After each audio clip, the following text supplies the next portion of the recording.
Hi everyone, this is a not live version of the People Syrup Show because unfortunately we do not have all fashion to go because this is Zoom cam, and in the meantime I would like to introduce all of our amazing guests who are here tonight. We are going to go around in just a second and ask each of them about their origin story, which is how they got into games. And yes, John, there are sometimes some issues with the feed. Unfortunately, that is just something that is going to happen. But we will be recording it, and hopefully, it will all come out just fine in the end. So, what we're going to do is we're going to ask each of you to just tell us a little bit about you and how you got into games. Connie, let's start with you. Yeah, absolutely. So I'm Connie Vogelmann. I'm best known for designing Wormspan and Apiary.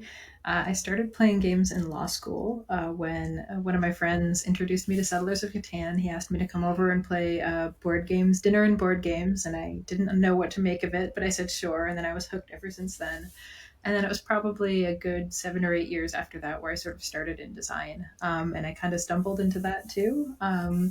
My husband, partner at the time, was interested in designing a game, and I offered to help him in sort of a very sort of secondary capacity, sort of, oh, I'll do graphic design for you, whatever. Didn't last long. Turns out we don't co-design together very well. That effort did not last particularly long, but I caught the design bug, and then just a couple months after that, this was back in 2019, I started on Apiary and sort of never looked back. So very, very glad to be here in all senses of the word, playing board games, designing board games, and being here on this show tonight. So thank you. And thank you so much for being here and for your patience with the technical issues. We love that. It's part of a live show, unfortunately. So let's just go around the circle. So, Drew, would you like to tell us a little bit about you? Yeah, sure. So my name is Drew Worley. My brother and I, Cole Worley, started a game company called Whirly Gig Games about 7 years ago now, and we made Pax Pamir and John Company, and most recently Molly House together.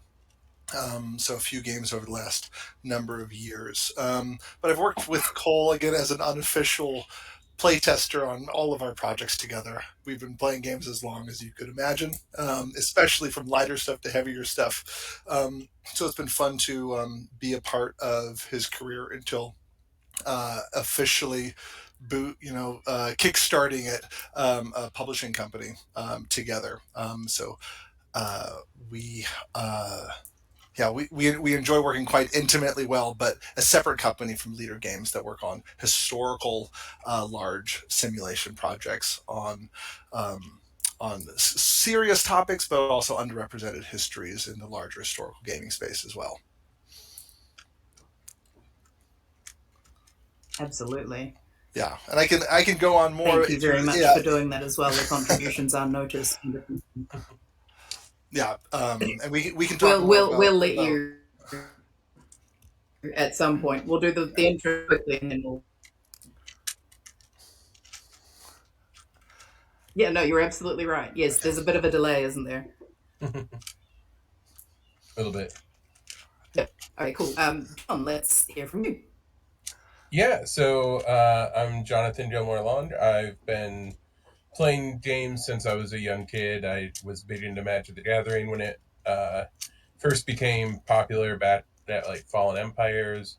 I played Dungeons and Dragons, dabbled a little bit with game design when I was younger, and then went into computer science and then industrial robotics. And I just really felt creatively stifled in that industry. So I decided to start making video games. I was going to make some web based games, and then that was too hard. So I was like, oh, I'll try to make a board game instead. And then I started making print and play games, and things just took off from there.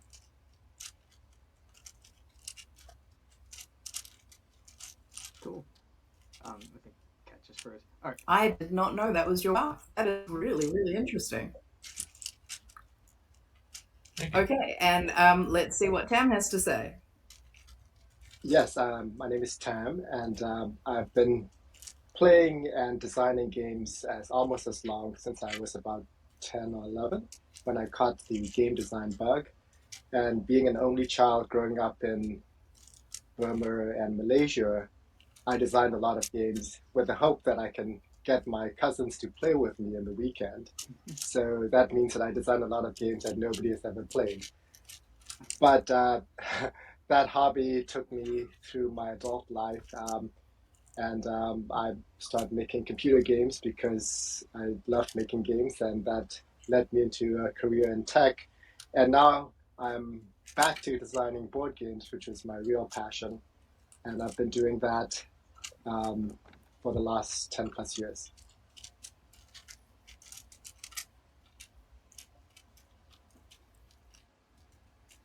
I knew that you'd gone through the tech circle at some point, but I didn't know the whole thing. So this is neat. I'm getting to fill in some gaps. This is so actually what we're going to do, Dan, is first of all we're going to look at the cell sheets that you gave us to talk about. Um, Cell sheets for our different games.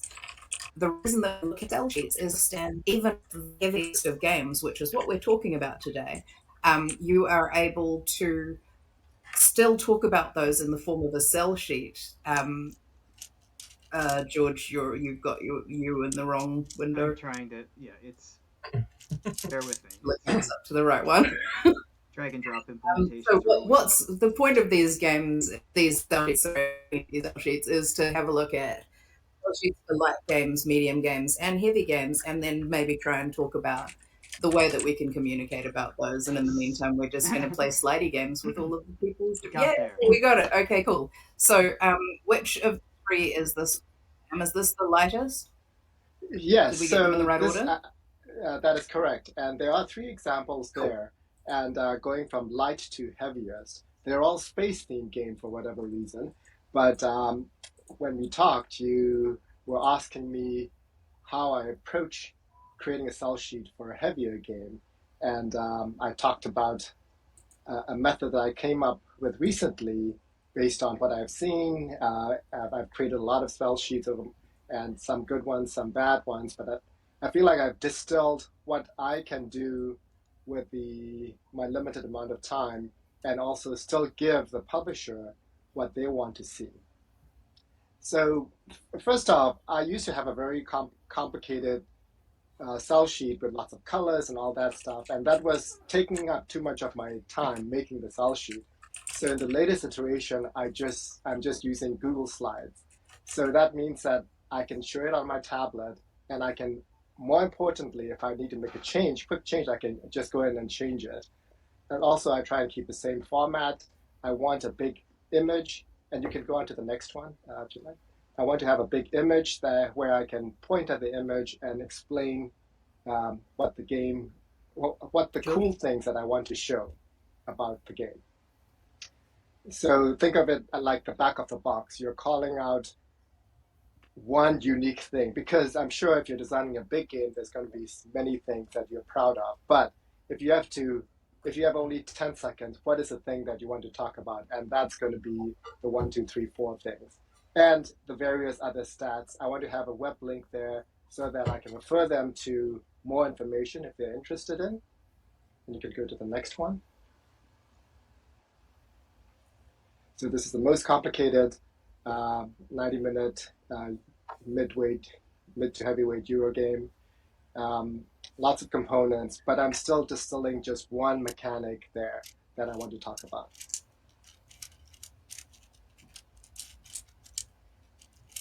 Yeah, I see that. That's really nicely done. That's the back of the box is a really good way of thinking of it, because that's one of the other places that you need to be able to do this. This this Kickstarter actually just arrived right before the show, and George was like, "Oh, that's a big game," and the back of the box of this Kickstarter is not telling us anything about the game, which is something I've noticed a lot of Kickstarters do, because they don't need to worry about being on a shelf, um, which I think is a really interesting approach. And I've seen it a lot in Kickstarters, but of course, for most of us, we're actually thinking about telling that story on the shelf. But rewinding a little bit, once we've got to this point, once we've got to the point of a sell sheet, we've actually generally play tested a game, right? So, what I'd like to talk about is how do you actually get someone to sit down to playtest a big game, something that takes more than 10, 15, 20 minutes to do?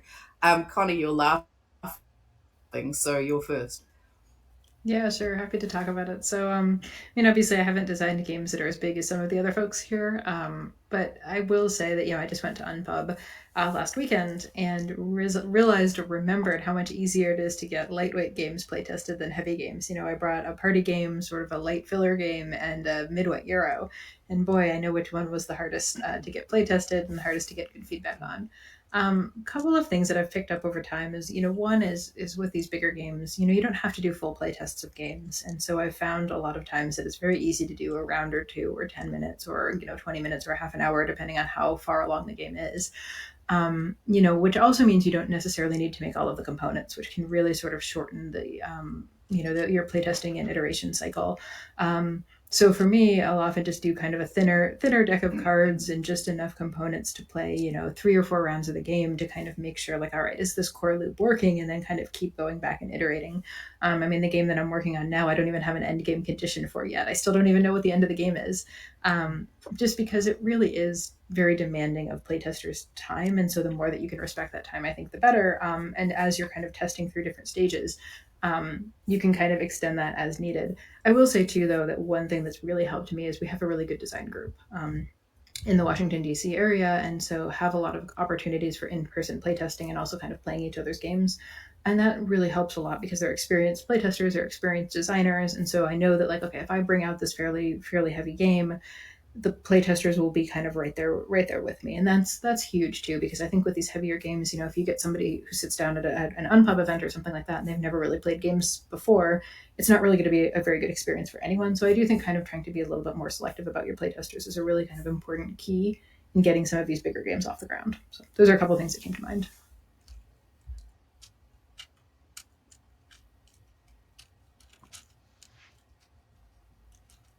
So basically, there are sort of interruptions in the audio there, but I think what you're saying basically is test the core loop, make sure that you're testing with the right people, and that you're testing in the right environment. Does that make sense? Yeah, yeah, and I would Did I get yes, everything? yeah, I think those are the main points, said much more coherently than I did. I It's feel like easier I when can. I'm summarizing it rather than you come up with it. I feel like I can elaborate further on that point, in part because it's also Cool. knowing the genre, like knowing where the game is, and sort of how the design can dictate the scale of playtesting and its own community, right? And I think that's been a really interesting thing for some of the historical projects that we're working on, where a lot of the players and playtesters are coming in from legacy war game backgrounds where they're used to playing games, let's say over a weekend. They're used to playing 12-hour games, so it's okay if they're sitting in and they're interested in a lighter fare game that is only maybe 3 hours, right? And it's like expectations are wildly different between the different corners of the hobby market, where we're doing a lot of the playtesting, and in that way, it's very community driven. Um, and in some ways, it's I feel very strange to be a developer in the space that doesn't do unpub and events or even sell sheets. We're making games for our core, like for a core audience, to be self published, and that is a core tenet of what we're doing. But it really dictates how we're building and where we're defining those like playtesting events, and that shifted for us really into a robust Discord community. So as we're doing playtesting, a lot of that is self-selecting of folks that are willing to give time and feedback into that same online community. So also it can set time expectations for commitment in much more clear ways, so folks don't feel like they're losing like time at a convention or time at another event to another game that's drawing their attention.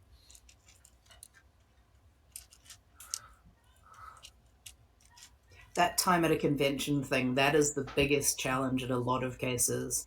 I've noticed, myself, even when I go to conventions, one of my main things is I am there to playtest games. I'll do other stuff, but I want to playtest games. I'm still like, oh, this is going to take 2 hours. I don't know. And so it's one of the things that I've been told, and I have not tried testing any of my big games after my very first time trying testing one of my big games. I was like, nope, okay, not going to do it. Is to do something that Sen calls in media res, which is testing it from a certain stage to a certain stage, the way you do with demos. Have you done anything like that, Jonathan? Yeah, yeah, and I think that's kind of what Connie was talking about Can you as hear well. me? Like, yeah, yeah, and I think Connie was saying a little bit about you don't always have to test the whole game. So you can either cut it early or stage it. A lot of times I'll start 5 or 6 turns in on a longer game or preload things.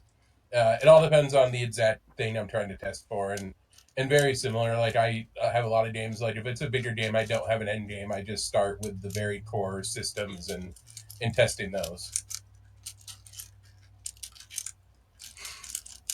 And I'll say too, just a real quick side note, that a lot of times if I find I start my players where I think is going to be, a third of the way through the game, it ultimately ends up being where I actually want to start them, because it turns out that those first few turns really aren't that exciting anyway. Like gather resources, gather resources, gather resources. You can usually just cut all that out anyway. So Mm-hmm.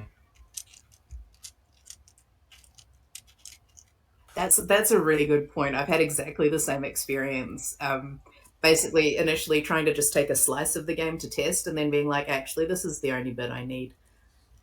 Which is, I think, one of the ways of sort of getting to the core of what's interesting. But it does make it hard to actually get that big game out of it as well, because you keep simplifying until it's a game. And then, so I suppose, how do you keep the big in the game, Tam? Um, Being often drawn to playing Just big to games print it. myself, I think that's what I often lead when I'm designing. I often start thinking about a big game, and lately I've designed a lot of lighter games, and so it's a new skill that I've had to teach myself. But to points been mentioned about testing the big game out these days. Um, Online tools like Tabletop Simulator has been really useful, especially because I can save the game state. And so if I'm testing a big game, I would have several game states, and I can just pull up um, an iteration of something I want to test. So that's very handy. Also, to attract people to want to play my game, I often go a little bit overboard in making my prototypes nice and pretty. And usually there's some sort of a gimmick because I like doing it, but also it helps getting people eyeballs on your game when it looks a little nicer. But I love doing graphic design, so that's something that helps me.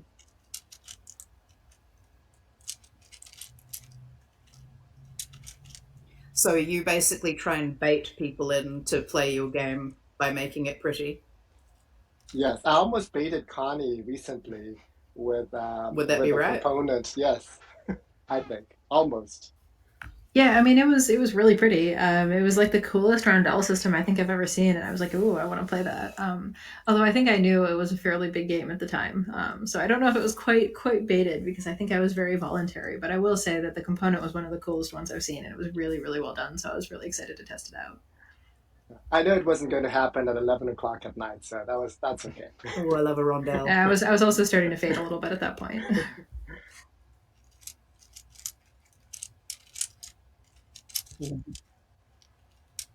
That's an interesting one. A lot of conventions or times when you're testing with people, you sort of hit that wall of what time of night it is. But at some conventions, that's actually when people start bringing out the big games to test and things like that. So I suppose that's another know your audience, know where you are kind of situation. Because yeah, there are certainly some situations where I'm like, no, it's 8 p.m. I'm done, and others where I'm like 2 a.m. Let's go another one. So, how do you gauge whether someone is ready to play test your game at that time of night? Who wants this one? I'll say this. I'll jump on just a part of it because I think it might be interesting to get more folks' input. Specifically in the historical game verse world, deep weird corner.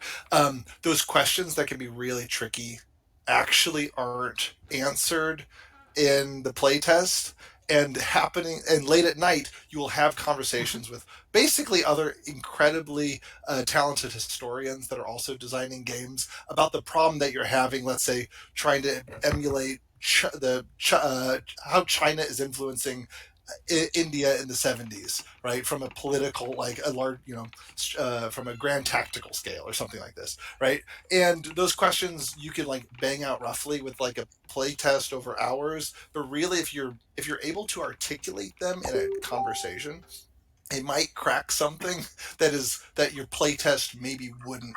And those conversations I find myself often having at night. So talking about the games critically and really wanting to get into the weeds without it actually in front of you can also be wildly productive. I would say both depends on the time of the day and also what you're looking for. So being able to articulate the problem and not suss it out via just through the game, right? Modeling is not just happening through iteration; it's also happening through the research part of it, which is definitely a part of the cycle, right? Yeah, I One thing think. I'll add to. Oh, sorry, go Well, ahead. after you. Oh, all I was going to say too is not even just time of day. I think kind of having a sense for where some of your playtesters are at is a good idea all the time. I mean, both in terms of their experience, but also in terms of how much time they have, where are they at mentally right now. I think I've had a lot of experiences where I'm like, oh, we can all do one more game, right? People have been playtesting all day and people are tired, and I'm like, I can just jam it in, that's fine.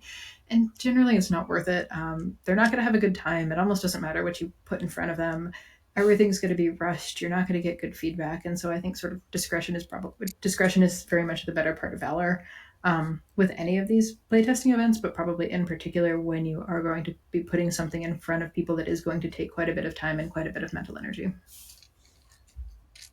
And I was going to mention, Jill Hova made a fantastic tool years ago called the check-in cards, which I linked and you can share with the show notes. And they're just a small set of cards where you ask people some questions and check in with them before you start a bigger game or whatever game. Like it's really great because you get to gauge where the table's at. If they have the mental capacity to play a bigger game before you even ask.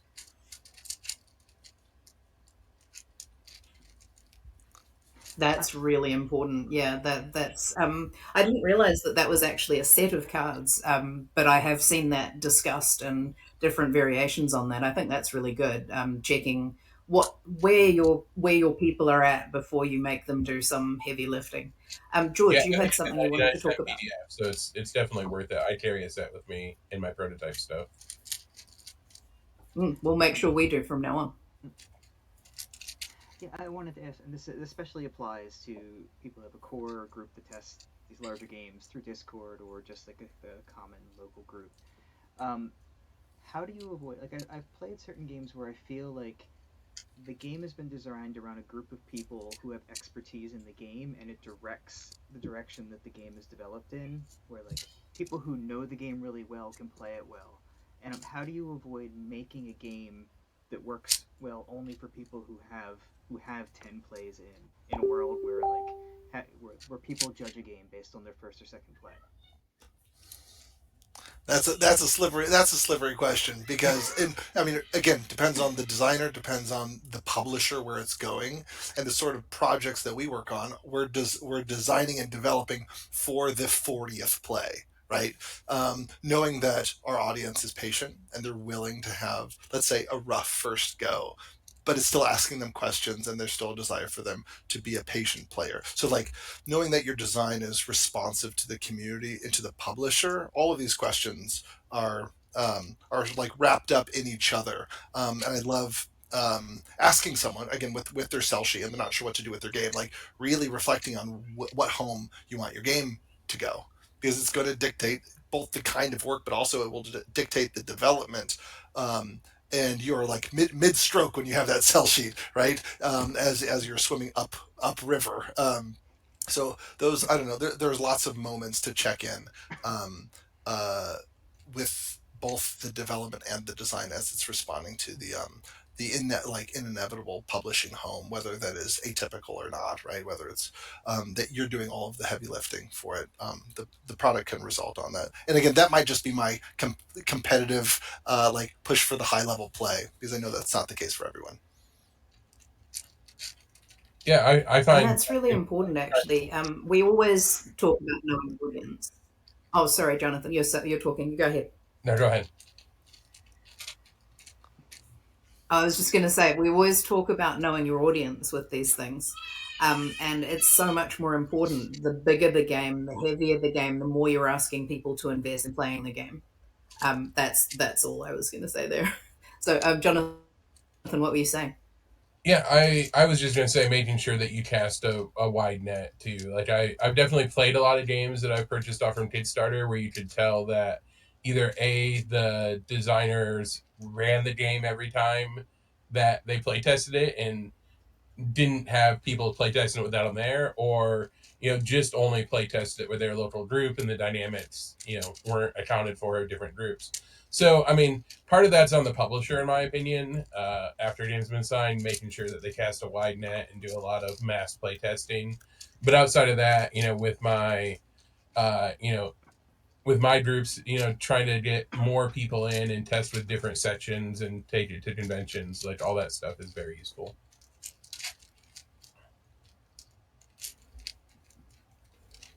Yeah. And that's a really good lead in. I typed it just in case because I know we've all got a bit of lag. That's a good lead in to talk about teaching big games as well. So one of the things that's super easy when you've got a really small game is teaching it. How do you summarize that complexity in the way that you can teach it, either during playtesting or once you're getting to demos or those sorts of things? And we haven't heard from you for a minute. How do you? Certainly. I try to just give the players the basic minimum information that they can have to get them start playing. I give them the overall objective and just give them enough information to get them start actually doing it. Uh, and because this is a play test and they're not really concerned with winning the game, it's fine that they don't have the whole picture. Um, if they can just start doing stuff, they'll. These are, lot of times I'm testing with other game designers that they are very lenient on that, and they can just pick things up. Now, if you go to a public convention like Unpub, it'll be a little bit more difficult, a little bit more different, and I might take longer time explaining the whole thing because you have to kind of judge your audience, and you can also ask them how they prefer to be taught. Some people just want to start doing stuff, and some people want to get the overall um, and know everything before they start playing. Yeah, I find How really good about play. you, Connie? What do you do? Sorry, go ahead. Oh, It's all right. um, You go. You had something. Oh, I was just gonna say, I find that really good player aids help a lot, and I try to just generally in my game design stick to what I consider a pretty golden ratio, where that teaching the game and setting up the game and tearing down the game shouldn't take longer than a quarter of the play time. So even if it's a 2 hour long game, I should be able to do all those things in half an hour. yeah. And I'll mention too that teaching games is a practicable skill as well. I remember at one point, this was going back 8 months or a year ago. I was working on a game that's sort of the biggest game that I've worked on, and had probably the worst playtest ever. I mean, it just crashed and burned well after it should have not been crashing and burning anymore. And I was playing with a couple of folks who were a little bit less experienced, and it was a heavy game, so there might have been a little bit of a kind of a lack of fit there. But one of my playtesters pulled me aside afterward and is like, "Look, I mean this with all respect. That teach was rough." And so it was a little bit hard to hear because I was already smarting from this bad playtest, and then it sort of was like adding insult to injury. But he was right. And so I really kind of went back after that, and I was like, "Oh yeah, okay, this is a game with a lot of interlocking systems. Where am I starting my teach? Is that a good place to start the playtesters off at?" And I actually practiced it. I came up with a script with kind of logical and like actually just sort of piecing it together and piecing the puzzle together with like, okay, let's do A, then B, then C, then D, then E. Okay, now let's rearrange and so on. And the next playtest that I played went 500% better, and it had nothing to do at all with the gameplay. It just had to do with my own organization and my own teach of the game too. So I think being a little bit thoughtful about that can actually make a huge difference. Yeah, and responding to how the design dictates a teach too, because I like for our big game, hopefully the biggest game I ever work on. John Company is an amazing fit for a rolling teach. It is how we taught it during playtests and how it's how I recommend people like teaching it in a competitive setting. That's because the design works for it. It's a procedural game that has like 12 phases, so you might as well do one of the four turns or rounds slowly and just kind of flop out that initial round over with it during the teach. In other games, so much is up front. To be required, right? That everyone needs to have full kind of like system knowledge before taking the first action. So like having your teach being responsive of the design too, and having the publisher understand that so that they can also like advocate for the best version of it too, for it to be understood in that framework. I think is important, but it'll affect the playtesting experience. Historical games get away with this in a lot of ways because we can do a lot of the thematic grounding, and a lot of the systems are also in conversation with each other. So you can also describe a game pretty quickly to get it to playtest right off the ground. Um, Unless it is particularly like far in some far strange corner of what the game's up to. But even then, having a historical setting and even vantage point for like what is on the cards or map already like helps onboard playtesters in a way that is not a luxury that other games get to enjoy.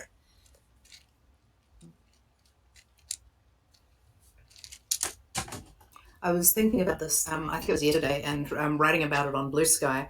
And I was thinking some of the best ways that I've been taught difficult games. I have ADHD. I often give up a lot of information when they're teaching to me. The best ways I've been taught were the times when people have shown me the decision I need to think about now.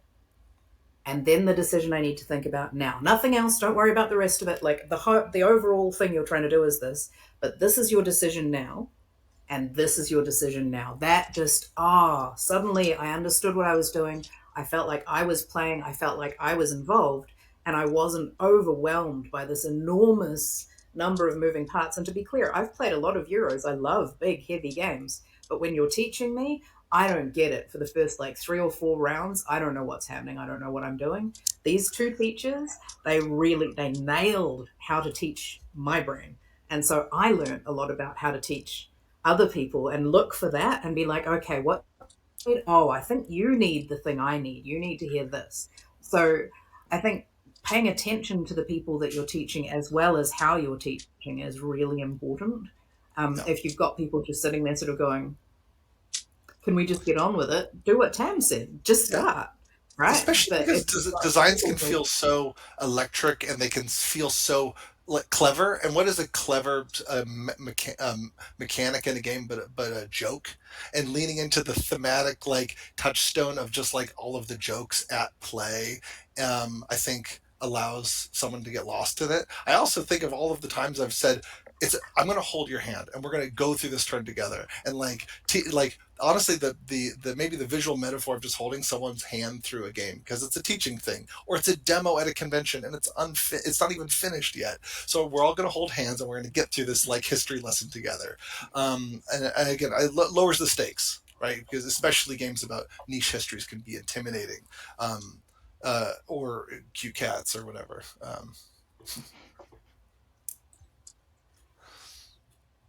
I mean, often the theme does help get through it. And I think really good thematic integration is very important for me. But I also need to actually just understand why I'm here. What am I doing? What's this for? Why do I want to do this?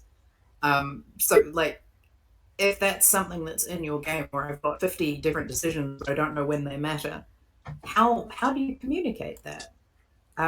Maybe Jonathan, did you? It looks. Sorry, I was breaking up. What was the question? Oh, I thought you were about to. So, how do you communicate which of the decisions people should be thinking about when you're teaching them the game? I try not to. That's one of the things I watch for is how do people interact with the game. So I try to front load that as little as possible. Generally, I much rather watch somebody flounder with a system, and that shows me that it's not transparent enough for the players.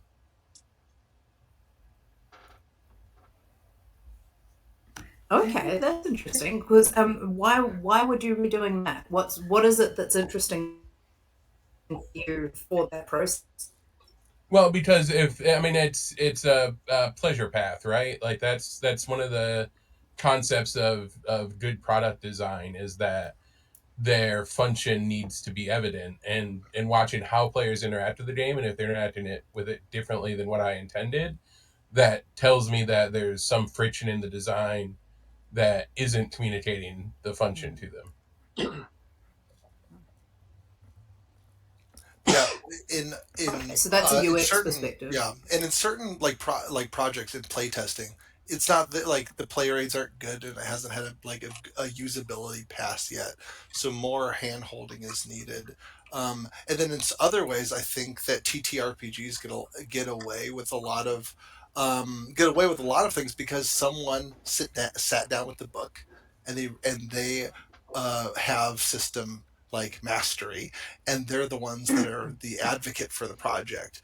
And a lot of our games are closer to interfacing with the rules in the RPG space, so that there is someone that is like enfranchising players into the system, and knowing that these are like interlocking systems that are not evident at first play, so that their group is responding to their players like different learning paths, which is really interesting, especially now that like the now that I get to like see our newest project out in the wild, because these are the sort of things that you don't exactly get unless you have a lot of time and a huge community to be able to do double blind playtesting and to be able to react to huge like I'm just I don't get to afford myself the sort of luxury that other larger publishers or more rigorous projects get to enjoy when it comes to reacting to the group that's playing in isolation, right?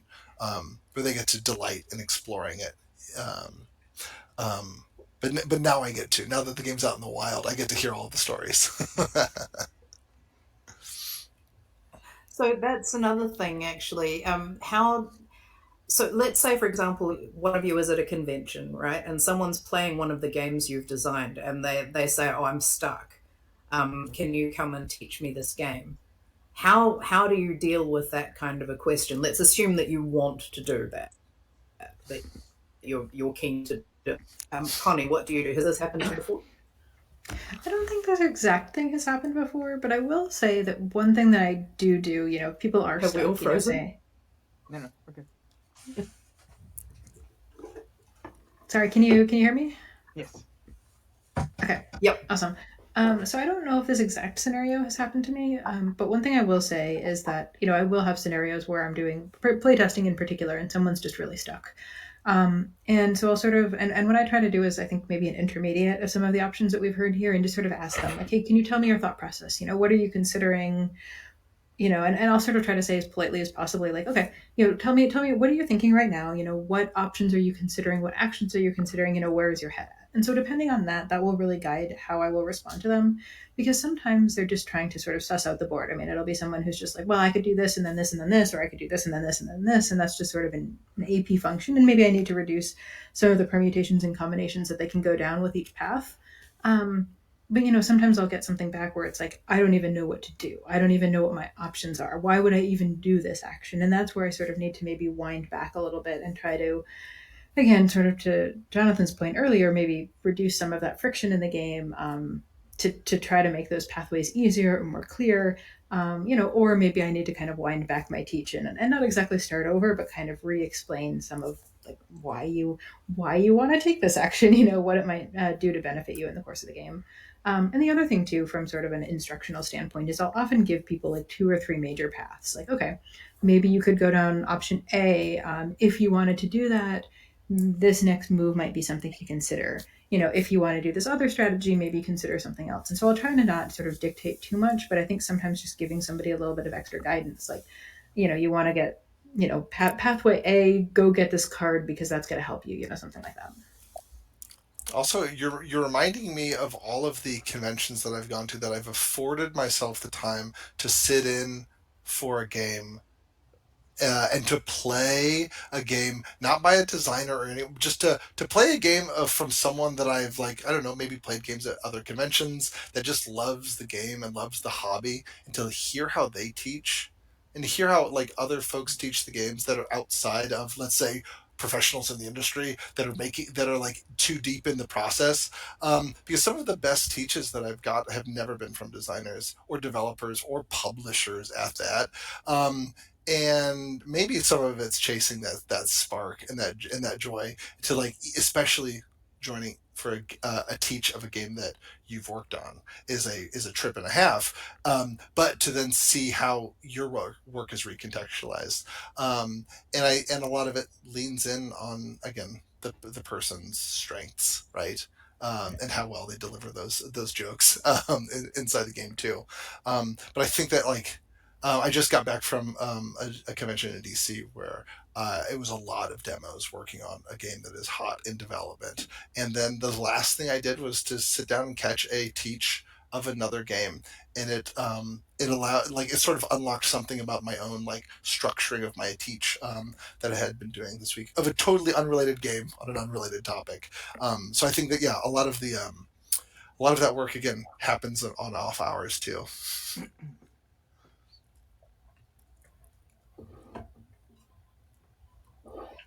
I think one of the favorite things that I've ever had that's happened for me is when people have just spontaneously decided to teach one of the games I'm testing to someone else next to them. They've decided to answer the question instead of me, or their friend is sitting down and they're explaining the game they just played to that person. And I learn so much from how someone else frames my game. And these are always my very simplest ones because I'm not at the point where I think that I'm ready to test the big games, which is one of the reasons I want you guys to tell me what to do. So that's my next bit, actually. If you were talking to a designer who has not yet taken a really big game to some convention or some other situation where they're going to be playtesting a big game, what's your advice for them? How do you think they should approach that? Let's start with Tam. Yes, I think as Connie was mentioning before, getting your teach smooth is probably the first thing that you should practice. And oftentimes, figuring out how to teach it and also writing the rules is very helpful in my design process because if it's taking too many words to explain something, it's probably too complicated, and you can probably reduce that. So my games, I'd like to design games, things are games that are somewhat rules light but more thinky. So there's game complexity and there's rule complexity, and I want to reduce the rules complexity, at least in my games, as much as I can.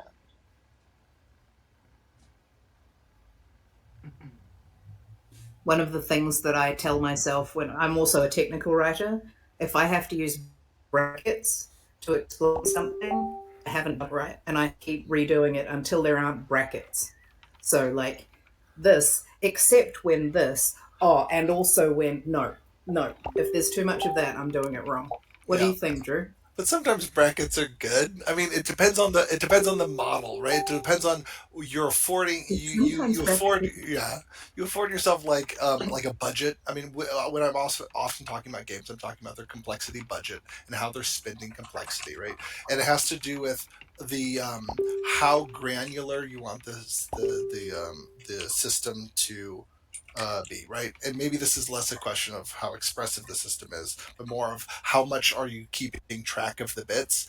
And one way to, I think something that I often like maybe talking through people around big, sometimes sprawling games is I like interrogating them and asking about the systems at play, because if they can be defended, if you can have a confidence with every little corner of your game, it shows that there is like a rigor in the model, that is then maybe performing some again ultimate storytelling goal, right? Because if you can defend the budget, maybe there's something there, but also having having the complexity of a large system in relation to, let's say, other large system designs by the same publisher. So there's also a market awareness that is also at stake. These things are getting made in vacuums, right? All of these games are in conversation with each other. So it's also to be not just aware of how the game is like defending itself, but also like entering the world when it eventually gets made too. Which is um, yeah, and maybe I'm just also defending some of the weird tangled knots of my own rulebooks.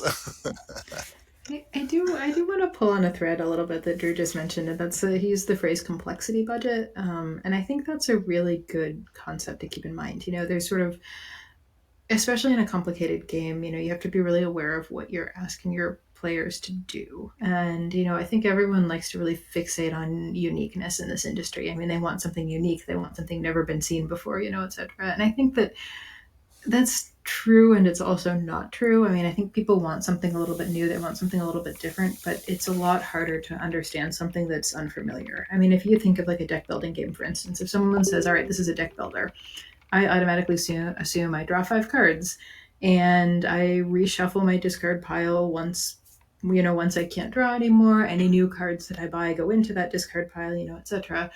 As soon as you start changing those assumptions, you're requiring people to learn new things. You're requiring people to keep something new in their head as they're playing throughout the game. And so I think it's really key to kind of focus that complexity budget. I mean, sort of figure out what you want that budget to be. What kind of playtest, players you're targeting, but then also where you want that effort to come, and is it being focused into the right place. And this sort of goes back to Kat's points about brackets, that you can have brackets, but you're going to have to remember that that is going to take up um, some complexity, and is that the place that you want it to be in. So I think that's sort of a good thing to always be kind of thinking in the back of your head. That's really good. That I really love the complexity bit. I think that's a really good way of thinking about it and thinking about where to place it. I think that's those make a lot of sense, especially not just in the design process but throughout. So when you're making the cell sheets, you notice that Tam focuses on particular areas where there's going to be complexity and the rest no. And then when you're actually talking about teaching it to someone, you're teaching them the bits that you want them to think about, but you're not going to tell them all of it. That's I think that's really interesting. Is there anything you wanted to add to that, Jonathan? Yeah, I mean, I think the humans are amazing at compartmentalization, and there's a lot of design theory around that. Like if you tell somebody to brush their teeth, it's a long series of steps, but we compartmentalize that into a single action. And you can do that in your rules and rule books and your teach too, like, and your player aids, like finding ways to help players compact a sequence down into a small chunk is an important skill as a designer. That We makes me recently And did. the assumptions of prior knowledge, obviously, right? So if you But even without prior sorry, go knowledge, on. just finding ways, like, I think one of the things that was really helped Dead of Winter, because when I was demoing it, I could teach Dead of Winter in about 10 minutes, and it's a heavier game. But because the actions are compartmentalized in little sections that are easy for a player to understand, I can explain how to do them, and then all they have to do is recall I need to clean the trash, and I don't have to remember all the steps of how to do that. Yeah, there's an interesting thing where I think the rules and rulebook are themselves operating on their own design principles and can be seen as their own little objects of art, and they're making their own abstractions in addition to the model of the game. And working through Molly House, which has kind of a thorny rulebook, in part because it is non prescriptive, it's non-descriptive when it comes to a lot of the actions, and a lot of folks have been struggling with it being too abstract. But so much of the game is, again, about queer folks in the early 18th century, and to open up the play space for it to be operate on the imaginary and to let players fill a lot of the gaps requires ambiguity, which can be really frustrating, but also allows the space for non gender conforming folks to create their own identity, and that's like rulebook design, right? And this is like rulebook design wrapped up in a model that can host that. Uh, and I think, yeah, I find it as a very interesting well to go down. But we can avoid the particular rulebook questions later. Yeah.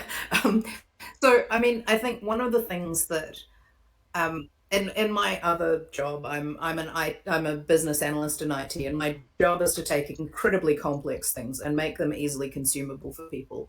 And one of the things that I've noticed in really well done rule books is that they take these complex concepts, all of these sorts of things, and they make them consumable. And they give me things like shorthand so that I know this is brush your teeth rather than this is all of this stuff each time. I'm like, oh yeah, this is the brush your teeth thing. I can just go do that. Those sorts of things. And I think that we as designers in particular, when we've got our designer hats on, we forget how much skill is required in making a really good rule book. And I think, or in teaching a game really well, or in all of the other things that don't matter as much with a simple game, honestly. You can get away with a kind of average rule book if your game has three moves and it's really simple. You shouldn't. You should still make it as good as you possibly can. But once you get into a game that has massive segments of stuff that people need to be carrying in their brain, it's, I think, having someone who's really good at writing rules is really important. Does anyone here consider themselves good at writing rules as well as game design? Uh, I, that's a So, yeah. John just wrote in the I, messages as Trek is not the rules. Yeah, I mean, and I'll actually say I actually think I'm pretty good at writing rules. I think it's one of my strengths as a designer as well. It also ties into with my day job. I mean, I'm an attorney by day, and it turns out there's a lot of similarities between legal writing and rulebook writing in the sense of breaking things down in a very logical pattern, and also trying to kind of define complicated topics in plain language. I mean, that's something that we talk about all the time. In both contexts, but I think it definitely is a skill. And this, again, going back to something Kat said earlier about the brackets, I do think that if you can't figure out a way to write something in the rule book, then that's a really good kind of call back to the mechanisms and like, all right, should this really be in the game? If I can't figure out how to write it, is this something that somebody else is going to be able to teach when I'm not around to explain it? And is this something, again, going back to the complexity budget, is it really something that's worth it? But I mean, I do think that at all stages, I mean, this is even before games are signed too. I mean, your rulebook is key. I mean, if you pitch a game to a publisher and they're interested in it, you're going to send them a copy of that game, and their experience with that game is going to be based solely on that rulebook that you write. And so I do think getting that rulebook blind play tested as well. I mean, it's hard. It's hard to find people to do it, but to do rulebook swaps with other designers and things like that is really key. And I'm sorry, my cats are making noise, so I do apologize if some of that's coming through. Yeah. Oh, I was wondering whose cat that was. It sounded adorable. Yeah, no, it's mine. They're Lovely. sort of No, I do yeah. think that. Now you have to show us your cat. What are they? Are they visible? Can we see the? Can we see the cats? Let me see if I can get one up here. I will show one in a minute. Okay. So I use so I joke about not writing rule books, but I actually find that it's another route to the same kind of thing that you're talking about. Like, because one of the advantages of not writing a rule book is when I shelve a game, I have no idea how to play it when I come back to it 6 months or a year later. And I have to remember the good parts of it. And the same thing for me when I'm working on a prototype. If the parts aren't fun and I can't remember to teach them, then I need to look at why they're in the game. That makes a lot of sense. One of the things that has happened to me recently is being unable to remember how to play the game that I designed because I didn't write good enough notes. And I'm just looking at it going, I felt really good about this, but I cannot remember what this was at all. And getting quite, table flippy about it because I knew that it was, it had so much potential. So, yeah, we shouldn't necessarily be writing full rule books when we first, yay, Kitty, designed our games. Oh, look at you, hello. But yeah, keeping good notes and helping the players through the process with a good player guide or player aid of some sort, I think is really important. Who here tests from right early on with a player aid of some sort? I mean, yeah. Yeah. Oh, I mean, yeah, but usually All good. rich Okay. games have, yeah. I was Uh, like, getting the minimum viable prototype out usually is like scrappy graphic design and rough player aids because there's probably better ways to put things into the game than a player aid. I do think of oh yeah, I mean, it's often just a piece of paper. yeah, yeah, I do think of one of the earliest things that we do because I think Cole and I often work so much just in the Adobe suite so that we can push builds really quickly that a lot of the marginalia in our files is often where design is happening because it's the file that I can then create a print and play kit with really quickly. So I'm not going to play in paper and then remake it. I'll just make it live. We'll just do it live, and it's a great time. But one of the things that we often do early, maybe earlier than a lot of folks, is think about pagination and layouts of our own rule books. Because when I open up a spread and I open up the rule book, I sort of want the entire section to be on those 2 pages. And I think a lot of folks that think about rule books think about sections and concepts and in single pages when actually it's like 2 pages that are talking with each other. And those spreads are, and again, that's a very visual language. And maybe I'm just like, we are a lot more visual designer, developer collaborators than other folks. But it's something that I think about often. Of when I think about concepts and rules overhead, I think about the spread that they're going to be introduced on, rather than just the page or the paragraph. So one other quick aside too. That sort of that spread, sorry, also to the actual tabletop itself. Like how will you connect between these rules, between this information you're getting and what's in front of the player? And so if there is a clear connection between the two, that definitely, I mean, I remember the first time I tried to set up Spirit Island, for example, and I was like, oh cool, here it is, cool, yes, great, I know exactly what to do. And at first I was like, why have I got these weird bits? And it told me in the rule book why I had these weird bits, because they, you can set them up like this. And it answered all my questions. And a lot of it was visual. And that's one of the ones that I remember because I still got very stuck on how to actually play the game because it's not the kind of game I'd ever played before. And that is one of the 2 times I had a really amazing teacher on a game that I was very stuck on. Thank you again, Eric, for that. But anyway, we are basically at the end of the session now. I was wondering if anyone had anything they particularly wanted to tell people about how to compress that gigantic game in a way to communicate it that you don't think we've covered yet. So, does anyone have something that has immediately risen to mind now that they would like to talk about, or shall I call you in name order? I can start. So it was one of the Right, games that I'm was good. Okay, yes, it was one of the games that has that you showed in the cell sheet. It was space time, and in it we were trying to uh, introduce Einstein's special relativity with interaction of space and time. So it's a fairly complicated subject, and and we wanted to focus it on that. And there were times where the game got too complicated and people were not really getting it. So we finally got it to a point where that interaction, that's the theme of the game, is this interaction of space and time was a thing. And once we narrowed it down, we were able to, everything kind of falls in place. And talking about the complexity budget, if you want the complexity budget that to be about 70%, then you can say, okay, the other things, while they may be fun, they're not as relevant to what your vision of the game is about. So that allowed me to do that. And a lot of my games, we all start with this player rate. I start my player rates pretty early. But if you can get it to a point where your player aid is no longer necessary because that information is in the game material, like different boards or cards, if it's there, then I feel like I've done a good job because there's one less thing that on the table for people to look at. It feels a little bit more accessible. All right, I'll go next. I'll go next, and I will say, kill your darlings.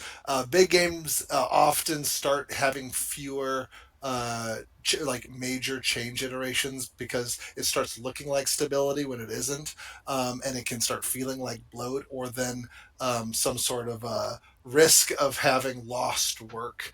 And I think when I play a lot of heavier games, I often wish that they would have just stayed cooking longer, and it was because maybe the designer didn't cut more or didn't put it back in.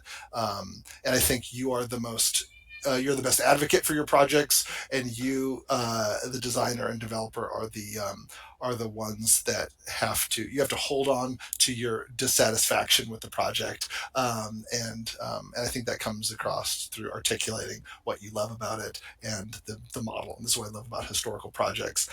You're at service for the history and the perspective and the argument of the game, and that really focuses it. So all of those abstract games out there, I salute you, because that seems like impossible work, and not my school of design. So hopefully that helps. Yeah, I find that I mean it's really important to watch the players' engagement. Just seeing how they're interacting with the game. Are they tuning out? Are there spots where things start to drag and people pick up their phone? Excuse me. I mean, for me, a lot of it's that human element and watching those visual cues and observing the players that helps a lot. Yeah, and I'll just add a couple of thoughts. And one is your game is always more complicated than you think it is. I think that's a Jeff Engelstein rule, but it's true. And second of all, just going back to sort of the level of effort with some of these bigger games, I think there are smaller games that sort of come together. They either come together, or they don't, or that's not to say all smaller games are like that. But your bigger games, I out of curiosity, the last game that I worked on, I counted my versions. So basically every full version I did, not little tweaks but big versions, I numbered it. And I think I ended at 42 versions before the game was over, of big versions. And my suspicion is that's, at least for me, that's about typical. And so just sort of remember, I think that's really helpful. It goes back to kind of killing your darlings, that if you're on version 5 or 10 or 15, like, it's okay, like, cut that giant mechanism, see what happens, like, you can always bring it back later. And I found that I almost never do.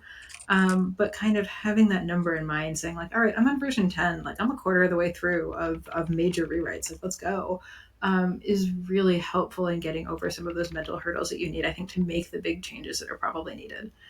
So just something, maybe a mental tool that has certainly helped me.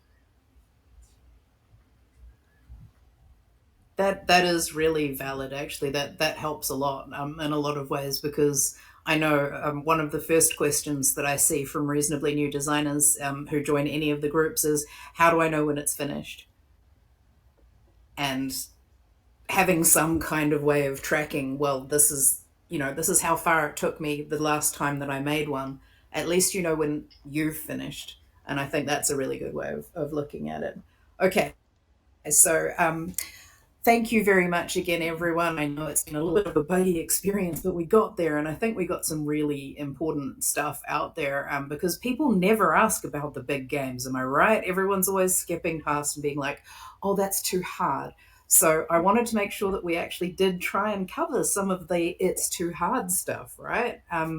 So I think that we have. I think we got some really good stuff. I really people coming and bearing with us on this.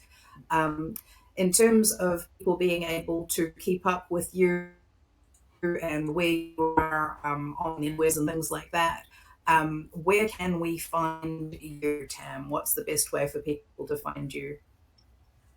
Certainly, you can find me on various social media and website. Tam at play. That's TAMATPLAY.